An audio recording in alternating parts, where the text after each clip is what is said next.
Hello guys, welcome back. We are here with another interesting video. In this video we are going to discuss about the support behind Billy Graham. At a Los Angeles tent meeting in 1949, on a night when Billy Graham was deciding whether to extend or end his revival, the place was suddenly crawling with reporters and photographers. Afterwards, he was told, "You have been kissed by William Randolph Hearst." Hearst was a major newspaper publisher in the country, and also owned many magazines, including Cosmopolitan, Town, and Country, Harper's Bazaar, and Good Housekeeping. From that day on, the Illuminati-controlled media supported him. Not only did Hearst write favorably about him, but he also helped finance his crusades for the first 3 years. I approached this section of the book with great trepidation, because I know how well respected Reverend Billy Graham is by many people. You may wonder how Graham, one of the country's greatest Christian leaders, could be linked to the Illuminati. Well, by now, you should understand how they work. So what better person to use than somebody who is admired and respected by millions, even though his impact for their cause is subtle and rather indirect. Throughout his life, Graham has established relationships with people and made alliances with organizations that seem to counteract the message of salvation that he has brought to the world. For instance, he considered his relationship with Henry Luce as an enduring friendship. Luce, the publisher of magazines like People, Life, Time, Fortune, and Money, was a Yale graduate, a member of the Skull and Bones and the Council on Foreign Relations. In 1954, Secretary of State, for Eisenhower, John Foster Dulles, founding member of the Council on Foreign Relations, chairman of Rockefeller Foundation, and very active in the Federal Council of Churches, used his influence to help Graham's 1954 crusade in London, England. Through the Federal Council of Churches, Dulles was chairman for their Commission on a Just and Durable Peace, who issued a report calling for a world government. In 1957, the Protestant Council of New York, affiliated with the NCC, invited Graham to speak at Madison Square Garden in New York. John D. Rockefeller donated $75,000 to the crusade, and then afterwards, Graham donated $67,618 to the Protestant Council. In 1959 at the San Francisco Crusade, and in 1960 at the Detroit Crusade, Graham invited Bishop James A. Pike to the platform to pray. Pike, a member of the Episcopal Church, was very vocal on his denial of the virgin birth, the Trinity, and salvation solely through Christ. In the November 1960 issue of Pacific Churchman, Pike said that anyone who opposed communism was doing the bidding of hell. After his oldest son committed suicide in 1966, Pike began to consult with various mediums to try to contact him. In 1969, when he died, Newsweek even declared that he had rejected Orthodox Christianity. In 1959, Martin Luther King delivered the opening prayer at one of Graham's crusades, and in a 1963 interview with the New York Times said that King was his good personal friend. As discussed in Chapter 4, King was a known communist. In addition to his adulterous behavior, he denied the virgin birth and resurrection of Christ. In a 1961 interview for Ebony magazine he said, "I do not believe in hell as a place of a literal burning fire."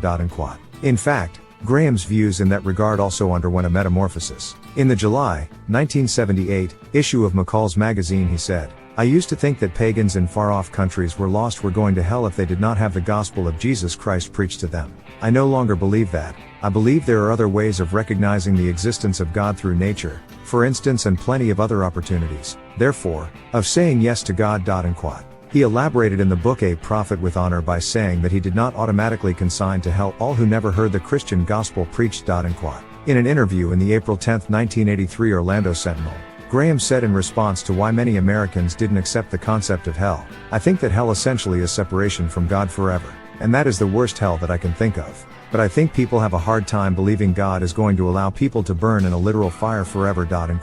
In a July 1983 book written by Graham for distribution at his international conference for itinerant evangelists in Amsterdam, he said, "Hell is not the most popular of preaching topics. I don't like to preach on it, but I must if I am to proclaim the whole counsel of God. We must not avoid warning of it." The most outspoken messages on hell, and the most graphic references to it, came from Jesus himself. Jesus used 3 words to describe hell. The third word that he used is fire. Jesus used this symbol over and over. This could be a literal fire, as many believe, or it could be symbolic.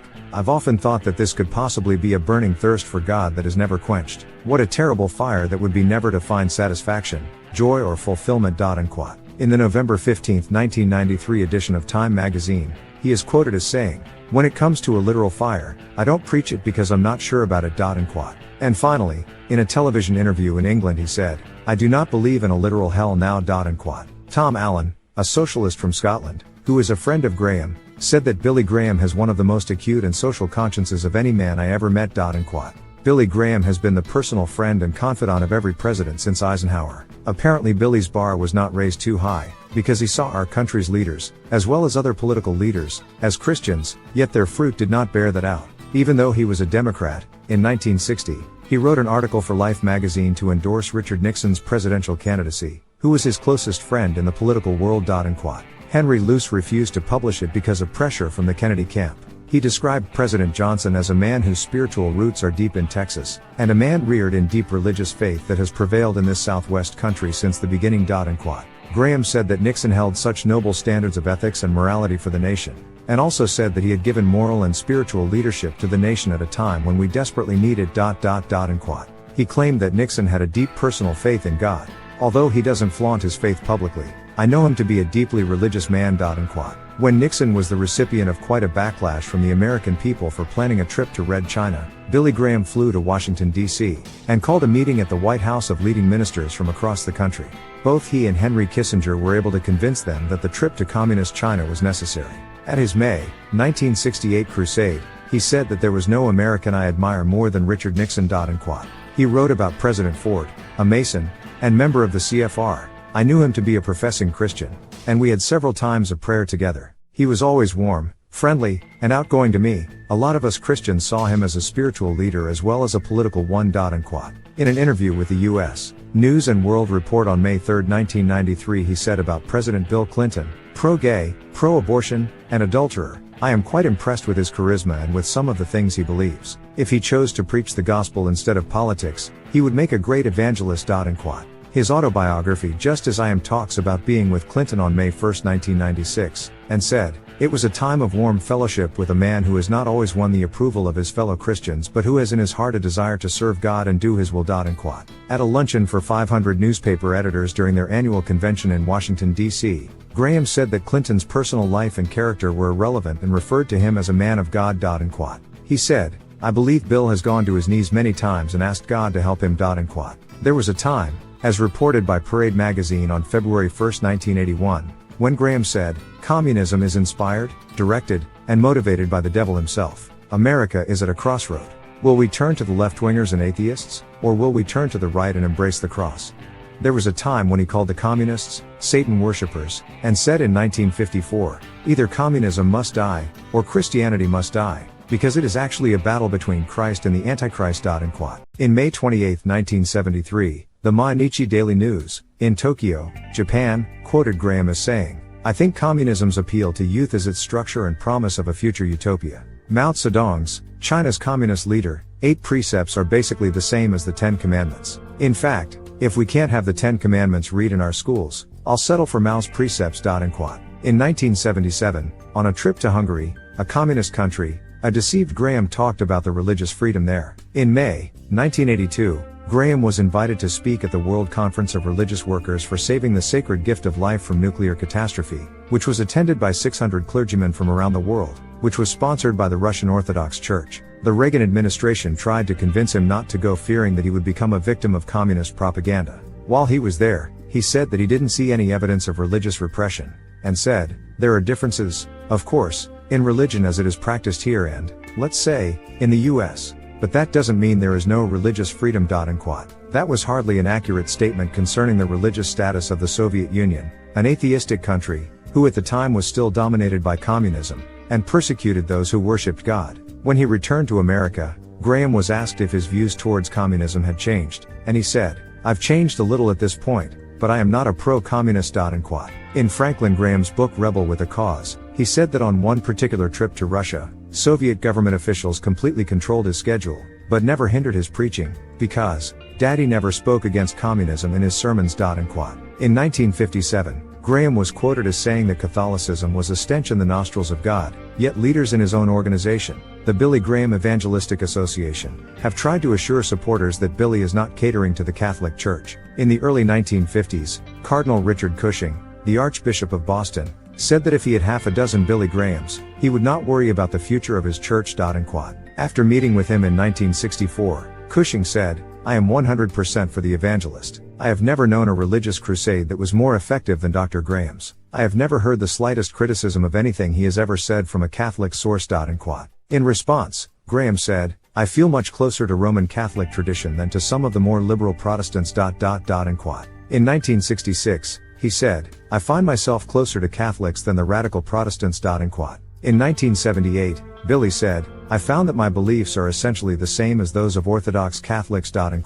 When Billy was in Poland in 1978, he praised the greatness of Pope Paul VI, even though leaders of his own church criticized him for catering to communists. Pope Paul was the first pope to visit the West, and the first place he went was the United Nations, where he gave a speech on October 4, 1965, and then was taken to the meditation room. Graham admitted to being an admirer of Pope John Paul II, and said on the Phil Donahue Show in 1979, I think the American people are looking for a leader, a moral spiritual leader that believes something. And he does. He didn't mince words on a single subject. As a matter of fact, his subject in Boston was really an evangelical address in which he asked the people to come to Christ, to give their lives to Christ. I said, thank God I've got somebody to quote now with some real authority. Graham has called Pope John a great evangelist, the greatest religious leader of the modern world and one of the greatest moral and spiritual leaders of this century. Another time, he said that the Pope was God's instrument for revival in our generation. In 1994, when Time magazine declared Pope John as its Man of the Year, Graham said, he'll go down in history as the greatest of our modern popes. He's been the strong conscience of the whole Christian world. In an interview with Associated Press reporter Richard Osling, he said he would choose Pope John as the man of the century, because he admired his courage, determination, intellectual abilities and his understanding of Catholic, Protestant and Orthodox differences, and the attempt at some form of reconciliation. He even wrote the foreword to the book Pope John Paul II, a tribute. The Pittsburgh Sun-Telegraph quoted an insider as saying, many of the people who reached a decision for Christ at our meetings, 1952 Pittsburgh Crusade, have joined the Catholic Church. This happened both in Boston and Washington. After all, one of our prime purposes is to help the churches and the community. As early as 1956, Graham said that he was going to send them to their own churches, Roman Catholic, Protestant or Jewish. The rest will be up to God. He has said, my goal, I always made clear, was not to preach against Catholic beliefs or to proselytize people who were already committed to Christ within the Catholic Church.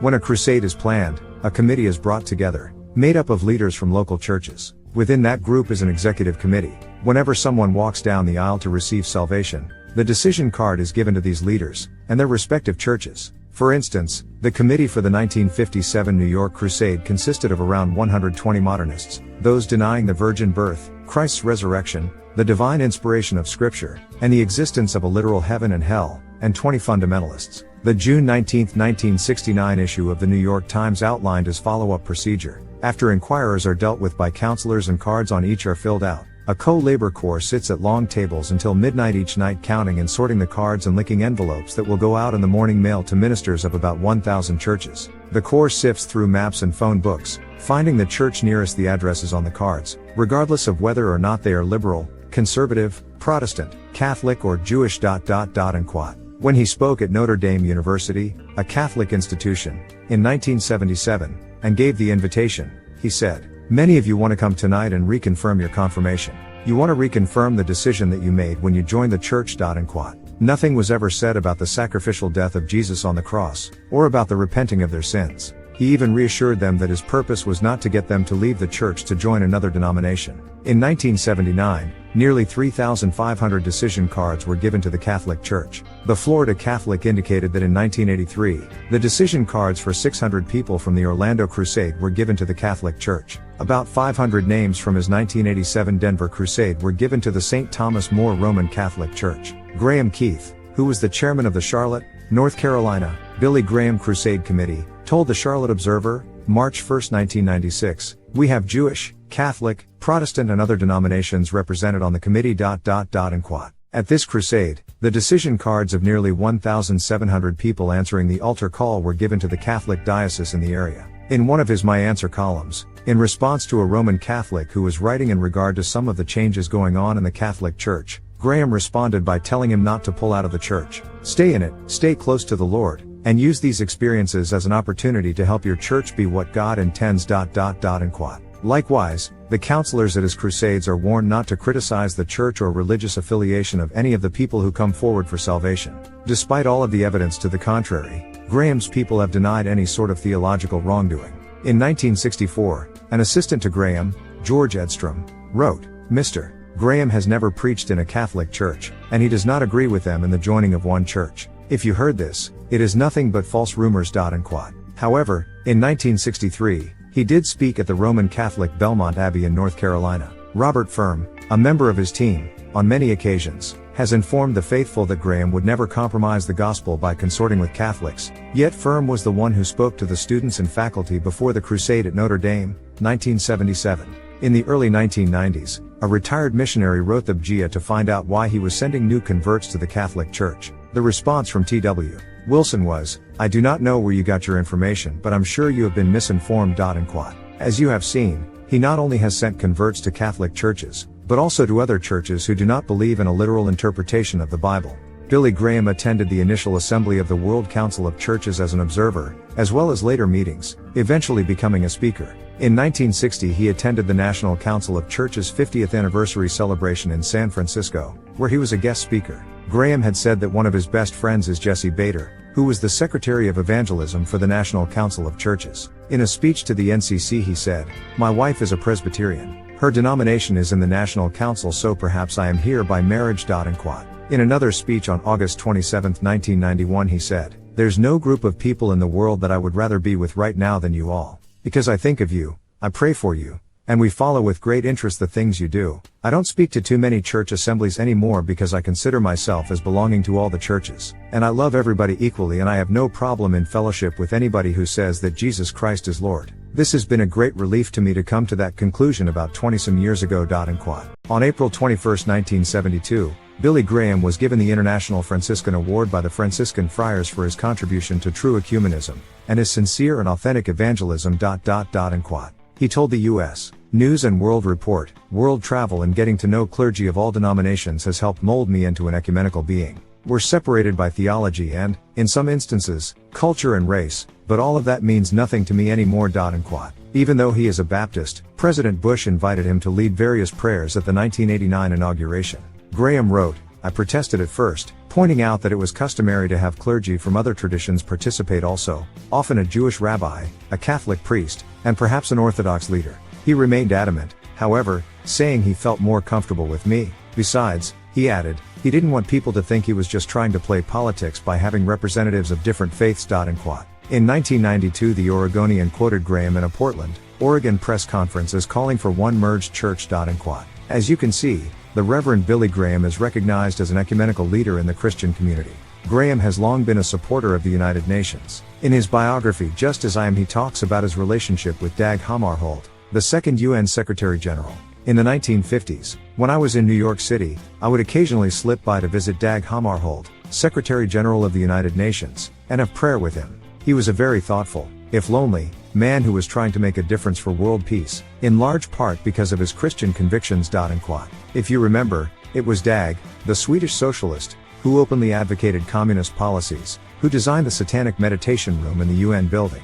Dag was also a speaker at the 1954 World Council of Churches meeting. In 1990, Graham received the World Citizen Award from the World Affairs Council, which is associated with the Council on Foreign Relations, for promoting and fostering international understanding and world peace. When President George H.W. Bush made the decision to engage our country in the Persian Gulf War, he requested that Graham come to Washington. In the ensuing sermon, he said, "Perhaps, out of this war will come a new peace, and has been stated by the President a new world order." Reverend Graham has allowed his message to be watered down, and in order to maintain his stature as a national leader, has turned a blind eye to sin. He has shown support for churches that are clearly in conflict with biblical teaching, and he has ignored scripture like 2 Corinthians 6:17, which says, "Wherefore come out from among them, and be ye separate," in order to promote a unified Christian church, and even one world government. Could the guilt of all of this have contributed to the statement he made on January 2, 2000, in an interview with Fox News' Tony Snow, when he said, "I'm not a righteous man. People put me up on a pedestal that I don't belong in my personal life, and they think that I'm better than I am. I'm not the good man that people think I am. Newspapers and magazines and television have made me out to be a saint. I'm not a Mother Teresa, and I feel that very much."